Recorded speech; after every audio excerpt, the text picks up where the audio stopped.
সাফা পাহাড়ে যাবেন এবং পড়বেন যে ইন্নাস সাফা ওয়াল মারওয়াতা মিন শাআইরিল্লাহ ফামান হাজ্জাল বাইতা ওয়াতামারা ফালা জুনাহা আলাইহি আন ইয়াতাওয়াফা বিহিমা।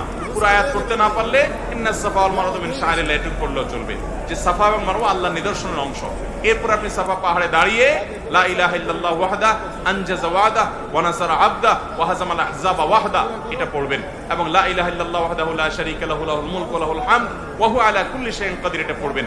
এরপর আপনি কিবলার দিকে ফিরে দুই হাত তুলে ওই যে কাবা শরীফের দিকে ফিরে দুই হাত তুলে মন খুলে দোয়া করবেন। দোয়া কবুলের জায়গায় সাফা পাহাড়। সাফা পাহাড় থেকে নবী সাল্লাল্লাহু আলাইহি ওয়াসাল্লাম সর্বপ্রথম ইসলাম প্রকাশ্যে প্রচার শুরু করেছেন, সেই স্মৃতি বিজড়িত জায়গা। আপনি দোয়া করবেন। এটা ইব্রাহিম আলাইহিস সালাম এবং ইসমাঈল আলাইহিস সালাম এবং মা হাজেরার স্মৃতি বিজড়িত জায়গা। যাই হোক, সাফা পাহাড়ে দোয়া করার পর এরপরে আবদাউ বিমা বাদা আল্লাহু বি, আল্লাহ সাফার নাম আগে শুরু করছেন, তো আমি এখান থেকে সাই করা শুরু করছি। হেঁটে যাবেন হলো কোথায়? মারওয়ায়। মারওয়া যাইতে মাঝখানে দুইটা সবুজ লাইটের জায়গা পড়বে, ওখানে পুরুষ একটু জোরে হাঁটবেন, বাস এটুকু। এবং এই সাইর সময় আপনি জিকির আজকার তাসবিহ তেলাওয়াত করতে পারেন। তওয়াফের সময় ওযু থাকতে হবে, সাইর সময় ওযু না থাকলেও হয়ে যাবে, কিন্তু ওযু থাকলে ভালো। এবং তওয়াফ সাইর মধ্যে ওযু ছুটে যায়, ওযু করে এসে আবার যেখান থেকে ছুটছে ওখান থেকে আবার কন্টিনিউ করতে পারবেন। মারওয়া পাহাড়ে চলে গেলেন, সেখানে গিয়ে আবার ওই যে কাবার দিকে ফিরে সাফা পাহাড়ে যা যা করেছেন ঠিক একইভাবে সবগুলো করবেন এবং দোয়া করবেন। ওখান থেকে আবার আপনি সবগুলো দোয়া পড়বেন। ওখান থেকে আবার আপনি সাফা পাহাড়ে আসবেন। তাহলে সাফা থেকে মারওয়া গেলেন একটা চক্কর, মারওয়া থেকে আবার আসলেন আরেকটা, আবার গেলেন আরেকটা, এভাবে মোট 7টা চক্কর দিতে হবে। সাফায় শুরু হবে, মারওয়া গিয়ে শেষ হবে। যে আসলে একটা না, গেলে একটা, গেলে আরেক, আসলে আরেকটা, এবার মোট 7টা হবে। 7 চক্কর শেষ, আপনার ওমরা শেষ। এরপরে পুরুষরা মাথা চুল চেঁচে ফেলবেন, না চাচতে পারলে পুরো মাথার চুল ছোট করতে হবে। 2-4টা সামান্য একটু ছোট করলে হবে না। মহিলারা তাদের মাথার চুলে সামান্য অল্প একটু ছোট করলে হবে। তাদের ইহরাম হলো তারা স্বাভাবিক পোশাক আশাক পরবে, অতিরিক্ত সাজসজ্জা করবে না, এবং তারা মুখমণ্ডল এটার উপরে যদি ওড়না দিতে হয় অন্য পুরুষরা থাকে তাহলে সেটা যাতে আপনার মুখ বেঁধে রাখা না হয় সেটা খেয়াল রাখবে। কাপড় টেনে রাখবে যাতে পরপুরুষরা না দেখতে পারে। আর কোথাও পরপুরুষ না থাকলে মুখ খোলা রাখবে এহরাম পরা অবস্থায়। আর এহরাম পরা অবস্থায় পুরুষরা সুগন্ধি ব্যবহার করবে না, সেলা আলা পোশাক পরবে না, আন্ডারওয়্যার পরবে না, মাথায় টুপি, মাথা ঢাকবে না, এই সমস্ত কাজ করবে না। কোনো পশু পাখি এমনকি আপনার মশা টশা ইত্যাদিও মারবে না, যথাসম্ভব তাড়িয়ে দিবে। অর্থাৎ এক কথায় এহরাম পরা অবস্থায় নিষিদ্ধ কাজগুলো সব করবে না।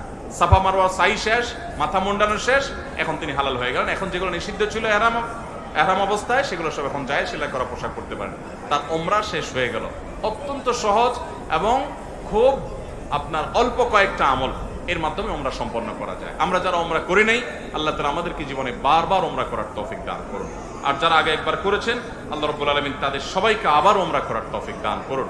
বাইতুল্লাহ যাওয়ার যে স্বাদ, ভাইরা আমার, এই স্বাদটা আস্বাদন যে করে নাই সে বুঝবে না যে আল্লাহর জমিনে কত বেশি স্বাদ এবং তৃপ্তি আল্লাহর ঘরের জিয়ারতের মধ্যে। আল্লাহ আমাদের সবাইকে এই স্বাদটা বারবার আস্বাদন করার তৌফিক দান করুন। এই স্বাদ আস্বাদন করা ছাড়া আল্লাহ তাআলা আমাদের কাউকে যেন মৃত্যু না দেন, সেই তৌফিক দান করুন।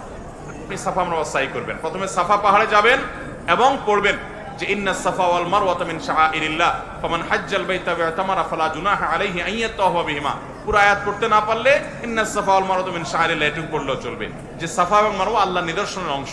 এরপর আপনি সাফা পাহাড়ে দাঁড়িয়ে লা ইলাহা ইল্লাল্লাহ ওয়াহদা আনজাযা ওয়াদা ওয়া নাসারা আবদা ওয়া হাজামাল আহজাবা ওয়াহদা এটা পড়বেন, এবং লা ইলাহা ইল্লাল্লাহ ওয়াহদাহু লা শারীকা লাহু লাহুল মুলকু ওয়া লাহুল হামদ ওয়া হুয়া আলা কুল্লি শাইইন কাদির এটা পড়বেন।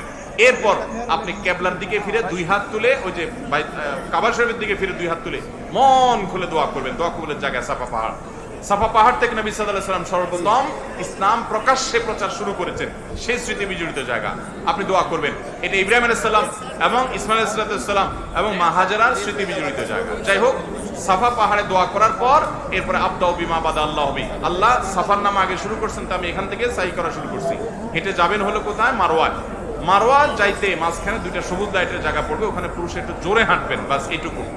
এবং এই সাই সময় আপনি